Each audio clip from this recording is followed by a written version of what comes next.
دليل الأكل والعادات لكل مريض سكر بدون حرمان. الوجبات الخارجية ومريض السكر، تاكل إيه في المطعم من غير ما تقلق. مريض السكر مش لازم ينعزل، ومش لازم ياخد أكل من البيت معاه لكل مكان، ومش لازم يعتذر عن كل خروجة أو عزومة، وممكن يخرج ياكل بره عادي. على فكرة، السر مش إنك تمتنع وتحرم نفسك، السر إنك تعرف تختار صح. تعالوا نحكي كده ببساطة كأننا خارجين سوا وهنطلب أكل. أول حاجة، ما تدخلش المطعم وانت جعان. لو دخلت جعان جدا غالبا هتطلب بسرعة وبكمية كبيرة ومن غير ما تفكر. فلو خارج، كل حاجة خفيفة قبلها، خيار أو زبادي أو بيضة. تاني حاجة، اختار الطبق بعقلك مش بقلبك، وطبق التلات قواعد دي وانت بتختار. واحد، ابعد عن الأكلات اللي فيها صوصات تقيلة زي الكريمة والسويت اند صور والصوص الأبيض. اتنين، اختار البروتين الأساسي من المشويات مش المقليات، وخليها قاعدة في حياتك عموما: مشوي مش مقلي. دايما اختار المشوي وما تختارش المقلي. 3، حاول تبعد عن العيش الأبيض والرز الأبيض والنشويات عموما، أو قللهم جدا على قد ما تقدر. تعالوا نشوف مثال عملي. لو دخلت مطعم شرقي، خد طبق كباب وكفتة مع سلطة وطبق رز صغير. طب لو في مطعم فاست فود، جرب تطلب اللحمة أو الفراخ لوحدهم من غير عيش ويبقى معاهم سلطة. طبعًا أنا قُلت لك عادي تاكل برّه، بس في بعض المطاعم بتبقى قائمة على المقليات واللحوم المصنّعة، ودي حاول تبعد عنها على قد ما تقدر. تالت حاجة، خلّيك ذكي في التبديل.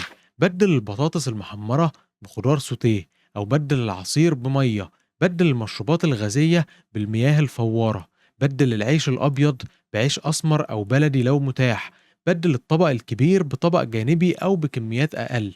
مش لازم تحرم نَفْسك، بس كل تعديل بسيط بتعمله بيفرق جدًا في سكر دمك. رابع حاجة، الحلويات، ينفع والّا ما ينفعش؟ ممكن تاكل حلويات بس بعقل. لو نِفْسك في حاجة مسكرة، خلّيك فاكر تكون بعد الوجبة مش قبلها، وكمية صغيرة بس تكفّيك، ويُفضّل تشاركها مع حد تاني. وممكن كمان تبدّلها ببعض الشوكولاتات المخصوصة لمرضى السكر، ودي بتكون خالية من السكر وفيها بدايل سكر. خامس حاجة، خُد وقتك في الأكل، كُل على مهلك، امضغ كويس، وكل ما تبطأ في المضغ كل ما سكر دمك هيعلى بالراحة، والمخ هيحس بالشبع أسرع. سادس حاجة، راقب نفسك بعد الأكل. لو عندك جهاز قياس، جرب تقيس بعد ساعتين وشوف الطبق اللي أكلته عمل إيه فيك. هتتعلم من كل مرة، ومع الوقت هتعرف إيه المناسب ليك وإيه اللي بيعلي لك السكر. وآخر حاجة، اوعى تعيش في قلق وتفكر زيادة عن اللزوم، عشان التوتر الزيادة بيرفع الكورتيزول، وده في حد ذاته بيرفع السكر. مش لازم تكون كل وجبة عندك مثالية. ولو الفيديو ده حسسك انك ممكن تخرج وتاكل وتتبسط، اكتب لي في الكومنتات. ولو عايز تعرف أسرار التغذية لمريض السكر وكمان لإنقاص الوزن مع نظام غذائي كامل بتفاصيل الوجبات، كل ده هتلاقيه مجانا في الفيديو ده.